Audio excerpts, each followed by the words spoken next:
Hi everyone, I am Aanchal Pathak and welcome to 5 paisa. ETF और index funds दो passive investing के schemes हैं, लेकिन इनमें भी कुछ ऐसे डिफरेंसेस हैं जो आपको इन्वेस्टमेंट इनिशिएट करने से पहले पता होनी चाहिए। आज के वीडियो में हम यही डिफरेंसेस डिस्कस करेंगे। सबसे पहले शुरू करेंगे इन स्कीम्स की डेफिनेशन से, फिर हम डिफरेंसेस डिस्कस करेंगे based on management style, trading style, minimum investment, liquidity and benchmarks. लेकिन वीडियो शुरू करने से पहले please like, share and subscribe to the 5 paisa YouTube channel and don't forget to hit the bell icon for notifications.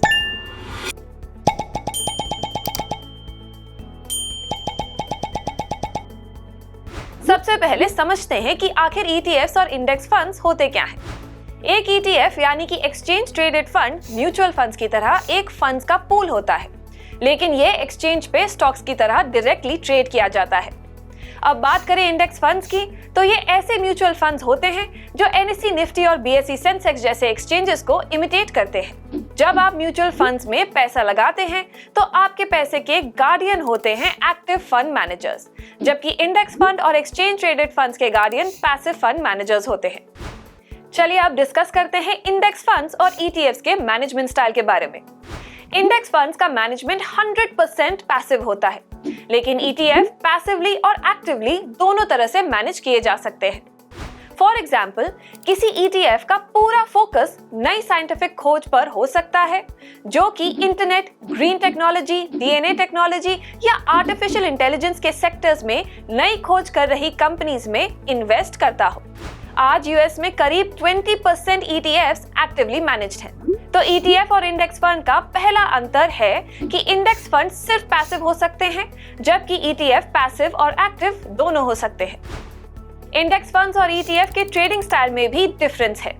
जहां index funds किसी mutual fund के तरह trade होता है, वहीं ETF शेयर्स की तरह ट्रेड होते हैं। ट्रेडिंग के दौरान ETF को किसी भी समय खरीदा या बेचा जा सकता है और ETF यूनिट का प्राइस ट्रेडिंग के दौरान बदलता रहता है। दूसरी तरफ इंडेक्स फंड की कीमत दिन में एक बार आती है, वो भी ट्रेडिंग बंद होने के बाद, ठीक म्यूचुअल फंड यूनिट के NAV की तरह। इंडेक्स फंड को इसी प्राइस पर खरीदा या बेचा जा सकता है। साफ है कि इंडेक्स फंड सिर्फ लॉन्ग टर्म इन्वेस्टर्स को सूट करते हैं, जबकि ETF में डे ट्रेडर्स भी ट्रेड कर सकते हैं। क्योंकि ETF स्टॉक एक्सचेंज पर ट्रेड होते हैं, इसीलिए यहाँ इन्वेस्टमेंट के लिए डीमैट जरूरी है।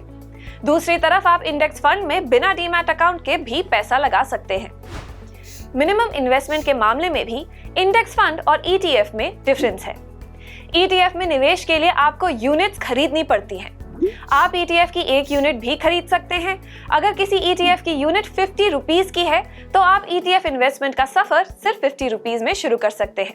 इंडेक्स फंड्स में निवेश के लिए आप यूनिट्स ही खरीदते हैं, लेकिन यहाँ आपको कम से कम एक तय राशि की यूनिट्स खरीदनी पड़ती हैं।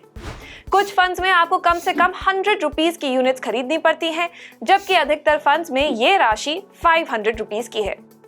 When the minimum investment is in terms of units instead of amount, the cost of acquisition comes down. इसीलिए इंडेक्स फंड के मुकाबले ETF में निवेश सस्ता पड़ता है।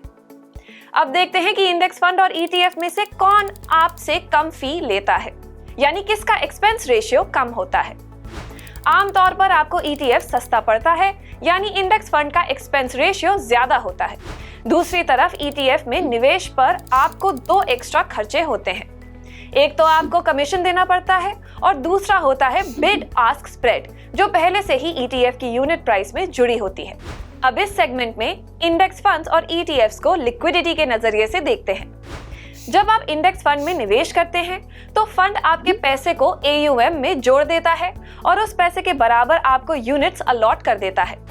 जब आप रिडीम करते हैं तो फंड्स यूनिट बेचकर उतने पैसे को AUM से घटा देता है। इसीलिए इंडेक्स फंड में लिक्विडिटी की समस्या नहीं आती। दूसरी तरफ ETF में लिक्विडिटी की समस्या आ सकती है। इसका रीजन है कि ETF की फंक्शनिंग शेयर्स की तरह होती है। अगर आपको अचानक ETF यूनिट्स बेचनी पड़े तो जरूरी नहीं कि आपके एक्सपेक्टेड प्राइस पर उस समय बाजार में बायर मिले। ETFs में कम लिक्विडिटी का कारण है कि बाजार में ये प्रोडक्ट काफी नया है, इसीलिए ट्रेडिंग वॉल्यूम फिलहाल कम है।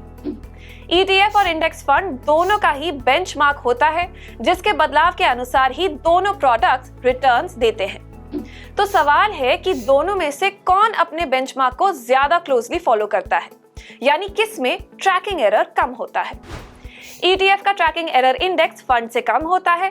आपके द्वारा ETF में निवेश किया गया पैसा इंडेक्स फंड में लगाए गए पैसे से ज्यादा जल्दी बाजार पहुंचता है। ऐसा इसीलिए होता है क्योंकि इंडेक्स फंड्स को रिडेम्पशन के लिए कुछ पैसा कैश में अपने पास रखना पड़ता है, जबकि ETF में रिडेम्पशन का दबाव नहीं होता है। इन्वेस्टर्स के बीच सबसे पॉपुलर इन्वेस्टमेंट टूल है SIP। आप इंडेक्स फंड में तो SIP कर सकते हैं, लेकिन ETF इसकी इजाजत नहीं देता। ये कारण है कि आज इंडेक्स फंड्स ETF से ज्यादा पॉपुलर हैं। हमने आपको इंडेक्स फंड और ETF के डिफरेंसेस तो बता दिए, चलिए अब जल्दी से सिमिलैरिटीज भी बता देते हैं। बाकी इन्वेस्टमेंट्स के मुकाबले इंडेक्स फंड और ETFs दोनों में कॉस्ट ऑफ एक्विजिशन काफी कम है। दोनों ही आपके पोर्टफोलियो को डाइवर्सिफाई करते हैं और लॉन्ग टर्म इन्वेस्टर्स को इंडेक्स और ETF अच्छे रिटर्न्स देते हैं। अगर आप लॉन्ग टर्म इन्वेस्टर और डिसिप्लिन्ड हैं, तो SIP रूट से आपको इंडेक्स फंड सूट करेगा। दूसरी तरफ अगर आपकी रिस्क एपेटाइट थोड़ी ज्यादा है, तो आपके लिए ETF सही हो सकता है। Guys, thank you so much for watching this video. We hope कि आपको इस वीडियो के through index funds and ETFs के बारे में पूरी जानकारी मिल गई होगी। अगर आपको ये वीडियो पसंद आया है, then do like it and share it with your friends and family. हम आगे भी आपके लिए ऐसे ही इंटरेस्टिंग कंपैरिजन वीडियोस लाते रहेंगे। Stay tuned and see you soon.